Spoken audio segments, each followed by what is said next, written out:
الدمن، آپ نے فرمایا خضراء دمن سے بچو، خضراء دمن سے بچو.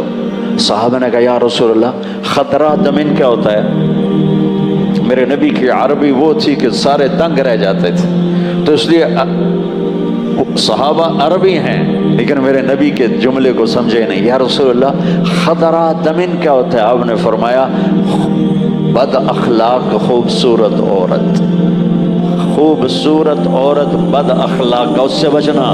اسے کالی سے شادی کر لینا لیکن بد اخلاق سے تیرے پلے پائے گے اس دن تارے بکھا دے. اجتنب الخضراء الدمن. آپ نے فرمایا نرمی کی کوئی شکل ہوتی تو کائنات کی حسین ترین شکل ہوتی، اور سختی کی کوئی شکل ہوتی تو کائنات کی بدترین شکل ہوتی. اور میرے نبی نے فرمایا کہ عائشہ اللہ جو نرمی پہ دیتا ہے وہ سختی پہ نہیں دیتا. لباس کی جتنی ہم حفاظت کرتے ہیں اتنی اس رشتے کی، یہ دو اللہ عورت سے کہہ رہا ہے تو اپنے خامند کے رشتے کو اس طرح بچا جیسے لباس کو بچاتی، اور اللہ مجھے کہہ رہا ہے کہ تو اپنی بیوی کے رشتے کو اس طرح بچا جیسے لباس کو بچاتے ہو.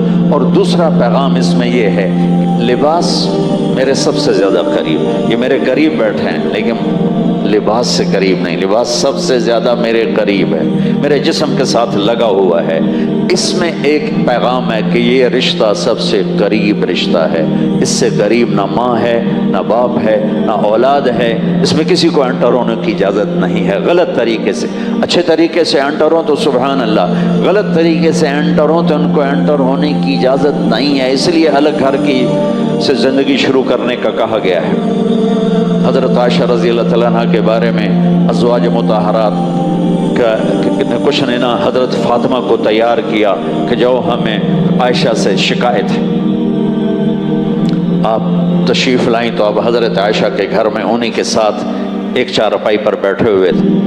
تو آپ نے کہا فاطمہ میرے جگر کا ٹکڑا ہے، جس نے اسے تکلیف دی مجھے تکلیف دی، جس نے اسے خوش کیا اس نے مجھے خوش کیا. جب کبھی آپ سفر پہ جاتے تھے تو ساری بیویوں کو مل کر آخر میں حضرت فاطمہ سے ملتے تھے. جب سفر سے واپس آتے تھے تو سب سے پہلے فاطمہ کو ملتے تھے پھر بیویوں کو ملتے تھے. اتنا پیار. وہ آئیں یا رسول اللہ. کہا جی بیٹا کیسے آئے؟ کہا وہ باقی بیگمات نے کچھ عائشہ کے بارے میں شکایت کی ہے. تو آپ نے یہ نہیں فرمایا بیٹی کیا شکایت کی ہے؟ آپ نے کیا فرمایا؟ کہا بیٹی جس سے تیرے باپ کو محبت ہو تو اس سے محبت نہیں کرے گی؟ کیا تجھے یہ پسند نہیں کہ جس سے تیرا باپ پیار کرے تو بھی پیار کرے؟ کہا جی کہ میں عائشہ سے پیار کرتا ہوں. تو اپنے بیٹی کو نہیں انٹر ہونے دیا. بہت سے باپ بچوں کی وجہ سے بیوی کو ذلیل کرتے ہیں اور بہت سی مائیں بچوں کی وجہ سے خامند کو ذلیل کرتی ہیں. یہ دونوں بے عقل اور بے وقوف ہیں. یہ وہ رشتہ ہے کہ اس میں کسی کو انٹر ہونے کی اجازت نہیں. یہ سب سے قریب ترین لباس سب سے قریب ہوتا ہے. دوسری بات لباس کیا کرتا ہے؟ میرے عیب چھپاتا ہے، میرے جسم کی کمیاں چھپاتا ہے. تو خامن بیوی کا رشتہ وہ ہے کہ ایک دوسرے کی کمیاں چھپاؤ، ڈھنڈورا نہ پیٹو یا تو الٹے الزام لگا کے ایک دوسرے پر الزام لگا کے طلاق تک پہنچے ہوتے ہیں. اور لباس کے لفظ میں اشارہ ہے کہ اس رشتے کو خوبصورت بناؤ کہ لباس تمہیں خوبصورت بناتا ہے. لباس میں اشارہ ہے کہ لباس تیرے عیب چھپاتا ہے. تو اپنی بیوی کی کمیاں چھپا، بیوی اپنے خامند کی کمیاں چھپائے، اس کی شکایت نہ بنائے ورنہ گھر اجڑ جائے گا. اور آج کل کے بڑے بھی اتنے نادان ہیں کہ نہ انہیں چھوٹوں کو لے کے چلنا آتا ہے نہ وہ الجھ جائیں تو انہیں سلجھانا آتا ہے. وہ الٹا اور دو چار لکڑی پا کے آگ ہور بال کے آ جاتے ہیں. میرے نبی حضرت کس گھر میں جھگڑا نہیں ہوتا؟ میرے نبی حضرت فاطمہ سے ملنے آئے، وہ اداس ذرا پریشان. آپ نے کہا فاطمہ کیا ہوا؟ کہ یا رسول اللہ میرا اور علی کا جھگڑا ہو گیا. اس سے خوبصورت جوڑی میں اور کہاں سے بیان کروں؟ میرے نبی کے بعد کائنات کی حسین ترین جوڑی ہے علی و فاطمہ. آپ نے کہا علی کہاں گیا؟ کہا جی باہر نکل گیا. جنت میں کیا مقام ہے؟ کہ آپ نے فرمایا فاطمہ تو، میں، حسن، حسین، علی، ہم پانچوں قیامت میں اکٹھے ہوں گے.